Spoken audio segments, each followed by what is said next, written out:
Awali aktivitas dan pelayanan Anda melalui renungan pagi menjadi putra dan putri Allah. Terdengar panggilan Roh untuk mengangkat salib, dan mereka yang mengangkat salib akan menemukan bahwa salib mengangkat mereka. Dituliskan oleh Ellen G. White bersama Pendeta Denny Kanajo. Selamat mendengarkan. Salam sejahtera untuk para pendengar dimanapun Anda berada saat ini. Kita berjumpa kembali dalam mendengarkan firman Tuhan melalui audio renungan pagi pada tanggal 20 Agustus 2021 dengan judul Kristus satu-satunya jalan kita kepada Bapa. Sebelum kita melanjutkan bacaan renungan kita pada saat ini, saya mengajak kita semua tunduk kepala dan berdoa. Bapa di sorga, terima kasih karena kebaikan dan rahmat Allah begitu besar bagi hidup kami. Sepanjang malam di dalam tidur kami hingga tiba di pagi hari ini, kami dibangunkan dengan tubuh sehat dan segar. Sebelum kami melakukan segala tugas, aktivitas, pelayanan, pekerjaan kami di hari ini, kami rindu untuk mempelajari dan mendengarkan firman Tuhan. Curahkanlah kuasa Roh Kudus-Mu kepada kami, agar kami dapat mengerti dan mempraktekkan di dalam kehidupan kami. Terima kasih Tuhan Yesus, ampuni kami Bapa, karena kami sudah berdoa hanya di dalam nama Tuhan dan Juru Selamat kami. Amin. Ayat inti kita terambil di dalam Ibrani 7 ayat yang ke-25, demikian firman Tuhan. Karena itu ia sanggup juga menyelamatkan dengan sempurna semua orang yang oleh Dia datang kepada Allah. Sebab ia hidup senantiasa untuk menjadi pengantara mereka. Mari kita ikuti penjelasannya. Bagaimanakah Allah diperdamaikan dengan manusia?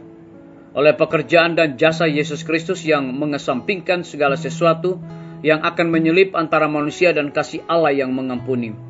Hukum yang telah dilanggar manusia tidak diubah untuk menerima orang berdosa dalam kondisi kejatuhannya, tetapi dibuat nyata sebagai transkrip dari tabiat Yahweh, menjelaskan kehendaknya yang kudus, dan ditinggalkan serta ditingkatkan dalam kehidupan dan tabiat Yesus Kristus.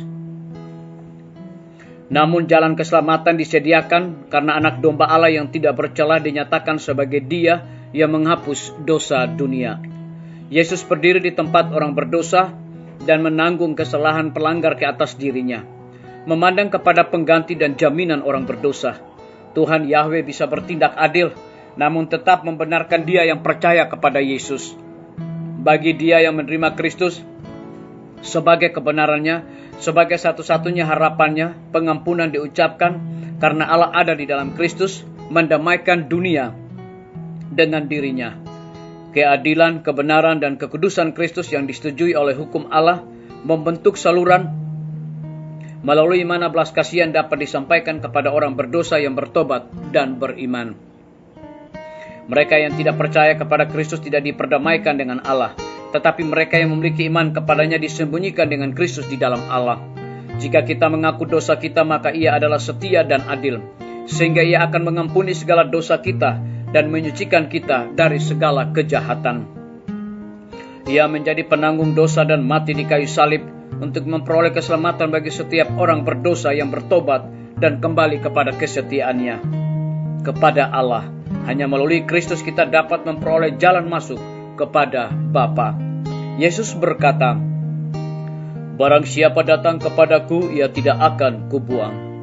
Kristus menanggung dosa-dosa si pelanggar dan mengisapkan kebenarannya, serta dengan karunia-Nya yang mengubahkan, membuatnya mampu bergaul dengan malaikat dan berkomunikasi dengan Tuhan.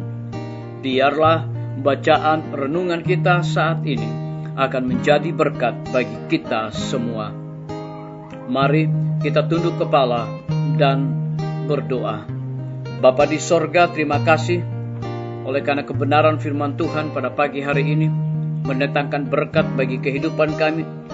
Lebih khusus mengingatkan kembali kepada kami bagaimana Allah diperdamaikan dengan manusia oleh pekerjaan dan jasa Yesus Kristus yang mengesampingkan segala sesuatu yang akan menyelip antara manusia dan kasih Allah yang mengampuni.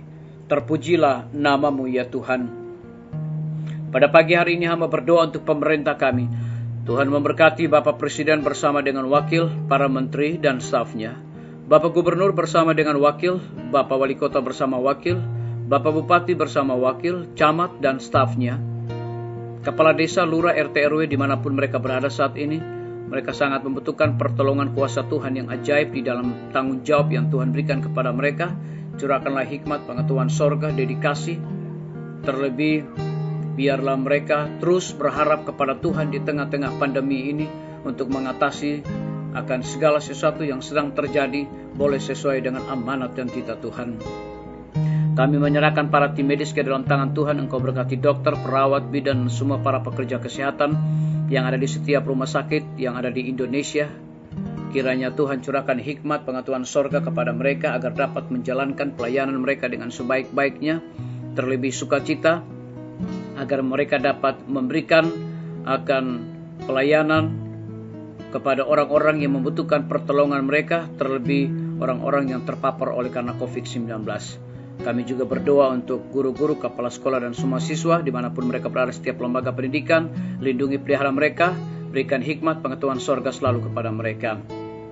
Pimpinan-pimpinan organisasi gereja Tuhan, dari tingkat yang tertinggi sampai kepada gembala jemaat dimanapun mereka berada, di dalam pelayanan mereka di tengah-tengah pandemi saat ini, mereka juga membutuhkan kuasa Roh Kudus.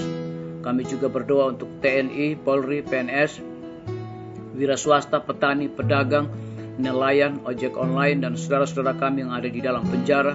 Tuhan lindungi, pelihara mereka, cukupkan kebutuhan mereka, dan biarlah mereka juga bertanggung jawab di dalam segala tugas yang Tuhan sudah percayakan bagi masing-masing mereka. Kami berdoa untuk para pendengar yang setia yang berulang tahun saat ini dengan bertambahnya usia yang Tuhan percayakan dalam hidup mereka. Mereka selalu bersyukur dan melayani Tuhan senantiasa. Kami juga berdoa untuk saudara-saudara kami yang sakit di rumah, bahkan rumah sakit, mereka membutuhkan pertolongan dan jamahan Tuhan bagi tubuh mereka. Yang lemah iman, hidup dalam ketidakkepastian, Tuhan berikan kekuatan iman dan rohani kepada mereka untuk mereka terus berharap kepada Tuhan dengan sungguh-sungguh. Yang membutuhkan biaya untuk pendidikan anak-anak mereka, Tuhan memberkati setiap usaha dan pekerjaan mereka. Terima kasih Tuhan Yesus, dengarlah doa kami Bapa, dan mau mengampuni segala dosa kami, karena kami sudah berdoa hanya di dalam nama Tuhan dan Juru Selamat kami. Amin. Sampai jumpa. Tuhan Yesus memberkati kita semua.